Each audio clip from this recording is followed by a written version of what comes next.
शेतकरी बंधूंनो राम राम. आपण काय केलं आहे बघा, शेणखताचं काम सुरू केलेलं आहे. म्हणजे काय केलं तर हे 1 एकर ऊसाचं क्षेत्र आहे. ह्या क्षेत्रामध्ये आपण सर्व जाग्यावर एक बैलगाडी टाकली होती. तर आपल्याकडे जवळपास बघा 20 बैलगाड्या शेणखत होतं.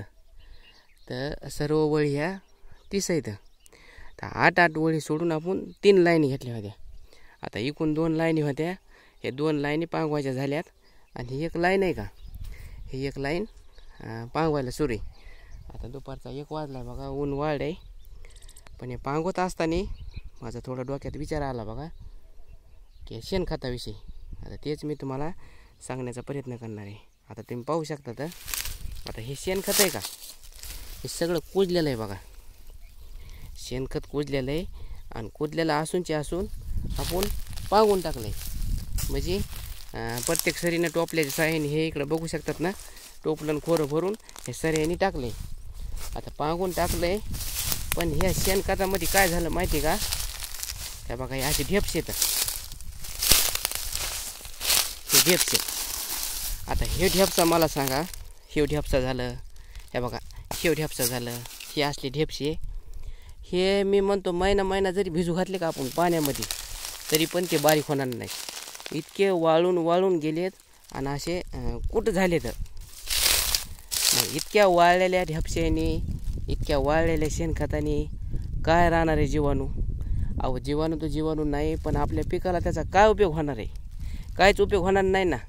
आता हे शेणखत आपण काय करणार, पांगून देणार आहे. आणि पांगून दिल्याच्या नंतर लगेच आपण ह्या सऱ्यामध्ये पाणी लावणार आहे. मग पाणी लावून काय होईल, हे सर्व शेणखत ओलं होईल.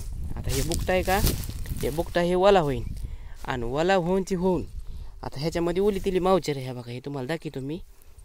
जास्त नाही पण समजा थोडं आहे, समजा असं माझ्या हाताला मऊ लागतं आहे. मग हे जीवाणू आहेत का, हे जीवाणू ॲक्टिव्ह होते आणि ॲक्टिव्ह होऊन आपल्या पिकाला लगेच ते लागू होते आणि लागू होऊन आपल्या पिकाला समजा त्याचा जे फरक आहे का, त्याचा फरक दिसून येईल. पण दुसरी गोष्ट तुम्हाला सांगतो. आता त्या कोपऱ्यामध्ये पाणी सुरू आहे बघा, मी तुम्हाला दाखवण्याचा प्रयत्न करतो. हे बघा तिथं कोपऱ्यामध्ये ऊसाचं आहे आणि तिथं पाणी सुरू आहे. मग लगेच आपण ह्याच्यावर पाणी फोडणार आहे. म्हणजे शेणखत टाकून समजा जास्त काय नाही समजा, पण एक 4-8 दिवसाच्या आकाराने समजा कामावरून आपण पाणी देणार आहेत आणि सर्व शेणखत भिजून घेणार आहेत. भिजून घेतल्याच्यानंतर 5च भिजन, शेणखत भिजन आणि आपलं शेणखत लागू व्हायला आपल्याला पिकाला मदत होईल. पण ह्याच्याच व्यतिरिक्त आता काळ्या रान समजा आपण काय करतो, आता फेब्रुवारी महिना सुरू आहे, काळ्या रानामध्ये शेणखत टाकून देतो. आता फेब्रुवारी महिन्यामध्ये शेणखत टाकल्यावर फेब्रुवारी, मार्च, एप्रिल, मे 3 महिने धरा. अगर 2 महिने धरा, 2 महिने अख्खा ते शेण समजा काळ्या रानामध्ये पांगून देतो आणि पांगून ते वाळत आहे.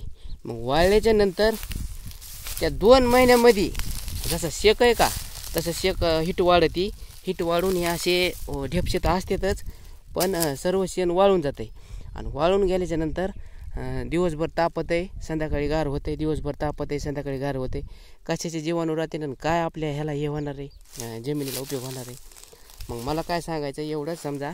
त्याच्या व्यतिरिक्त समजा जर शेणखत समजा आता टाकूच तर, आता हे लिंबाचं झाड आहे, लिंबाचं झाड म्हणा, भोकरी झाड, तुमची इथं समजा चिंच जे झाड असेल त्या झाडाखाली एखादा ढीग मारून त्याच्यावर समजा पालापाचोळा झाकून, नाही तर बोंदरीचे पोते झाकून, ओली तिली पाणी टाकून जर आपण तसं दडपून ठेवलं आणि ते कवा टाकलं, जूनमध्ये समजा सोयाबीन पेराच्या टायमाला म्हणा, नाही तर मग कापसाच्या टायमाला म्हणा, कोणत्या टायमाला जर समजा आपण टाकलं तर त्याचा उपयोग होईल. म्हणजे कसा आता आपण करायलोत का, आता ही जमीन लगेच भिजून घेणार आहे. मग तसं जूनमध्ये वातावरण तयार असतं आहे, पाऊस येण्याची शक्यता असते. आणि जी उन्हामधली हिट आहे, गरमी आहे का आपण म्हणतो, लय गरमी, मग ती गरमी होती आणि त्या शेणखताचा पुरेपूर उपयोग होईल. पण असं पडून, असं वावरामध्ये पडून टाकून त्याचा मला तरी वाटतं आहे बाबा काहीच उपयोग होणार नाही. आता हे कुजलेलं आहे, आता हे सगळं कुजलेलं शेण आहे. हे बघा हे सगळं बारीक आहे.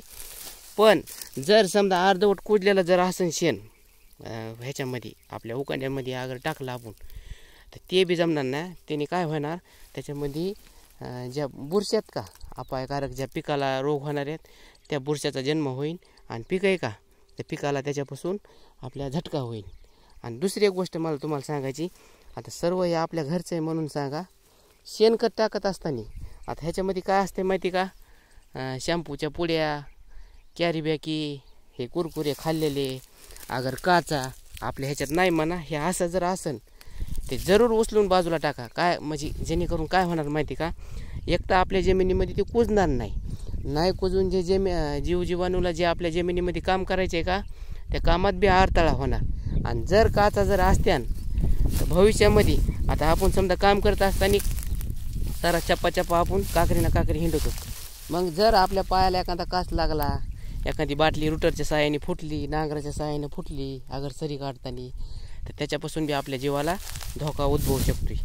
पण त्या शेणखताचा आता हे जे सांगितलं आहे का, ही जी माहिती सांगितली का, आता हे मला समजा असं वाटतंय, आता तुम्हाला समजा कसं वाटतंय एक कमेंट करून सांगा.